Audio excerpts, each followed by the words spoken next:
Gruesome, Griselda. Creepy crawlies are called creepy crawlies for a reason. They are creepy and they are crawly. Slugs, worms, spiders, caterpillars and cockroaches are creatures that give most people the creeps. Not Griselda. Griselda was a girl who loved creepy crawlies. If she saw a worm wriggling around in the mud, she would pick it up and put it in her pocket. Now worms don't make the best pets. Worms don't come if you call them. Worm! If you throw a worm a stick, it won't bring it back. Worm! Fetch! You can't train worms to do tricks. Worm! Roll over. Worm! Beg! Worm! Paw! However, Griselda had other plans for these slimy creatures. The little girl would use them to give people the willies. Griselda attended an incredibly posh all-girls boarding school, the Duchess of Queensberry's School for Girls, with extremely wealthy parents. The school was full of young ladies with long hair and even longer names, like the Honourable Lady Antonia Rose Huntingdon Smythe. They were all more perfect than perfect, with their perfect skin and perfect teeth and perfect nails. In their spare time, the girls liked to press wild flowers, embroider lace handkerchiefs and decorate fairy cakes. Griselda delighted in being the odd one out. The little girl never brushed her hair, so it was like a bird's nest, topping off with a grotty purple hair scrunchie. She loved having black grime under her fingernails. And most of all, Griselda was proud to be more than a little pongy. Their very proper headmistress, Miss Fragrant, would take one look at the girl and bawl at her. Griselda, you need a bath. No thank you, headmistress. Lying in her own filthy bathwater for hours can't be healthy. Then off Griselda would bound to roll in some mud and drag herself through a bush or lie in a puddle. When night fell, Griselda would sneak out of her dormitory to find some creepy crawlies. These she used to play gruesome tricks on everyone else at school. There was the time when the little girl gathered hundreds of leeches. She placed them under the covers of the head girl's bed. A nasty, slippery surprise was waiting for Lady Clarissa Jane Heather Blenheim when she slid between the sheets. "Ah!" screamed the girl as outside the window Gruesome Griselda sniggered to herself. Or there was the day when Griselda spied a pair of headmistress's frilly bloomers hanging on the washing line of her garden. Griselda picked up the two longest, tickliest caterpillars she could find and then hid them in the ladies' knickers. That morning in assembly, as Miss Fragrant was leading the entire school on prayers, the headmistress found herself unable to keep still. Her bottom had never felt so itchy.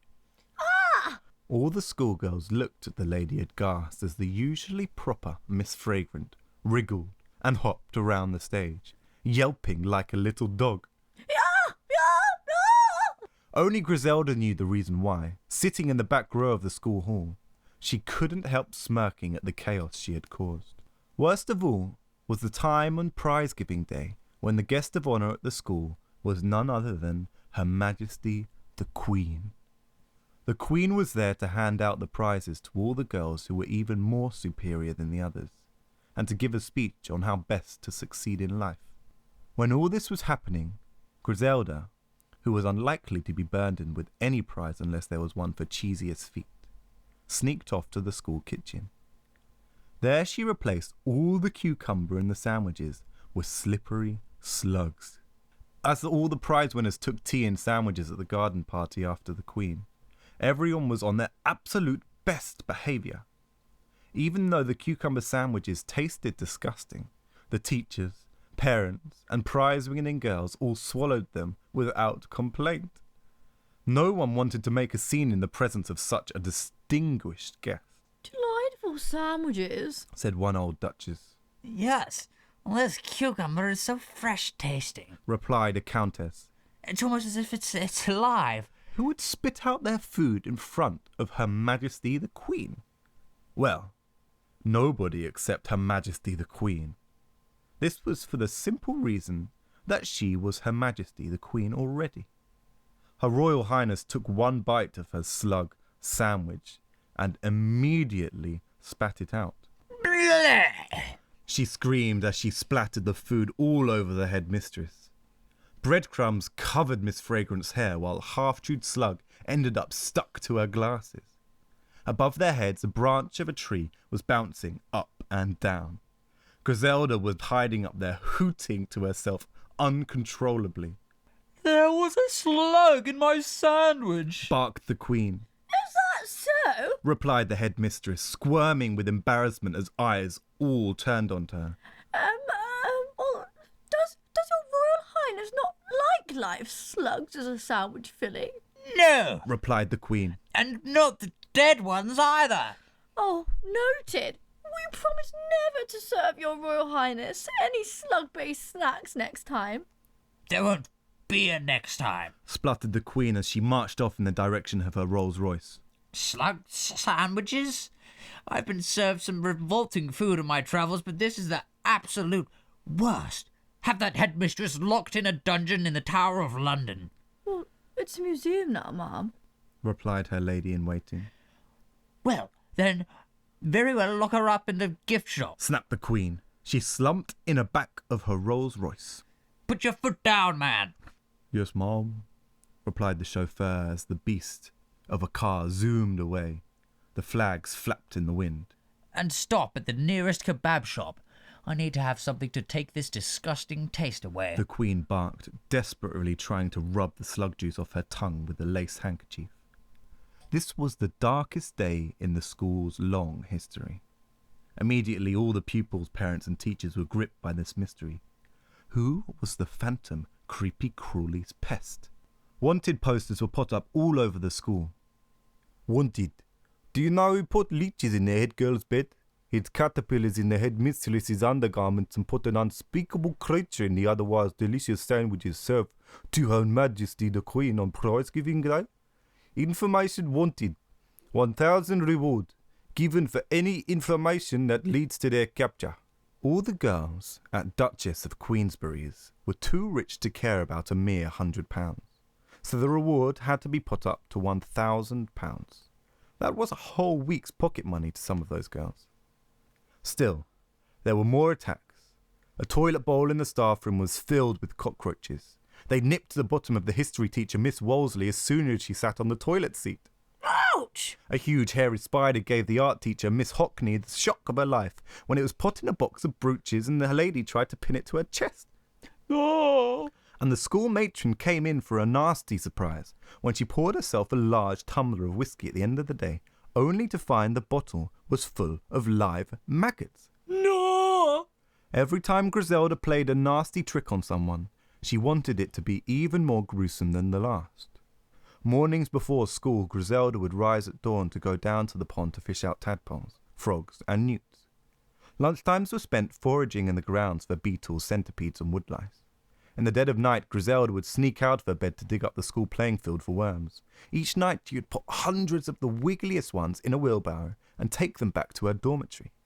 All the creatures would be stored in a huge trunk under the girl's bed. It was a treasure trove of yuck.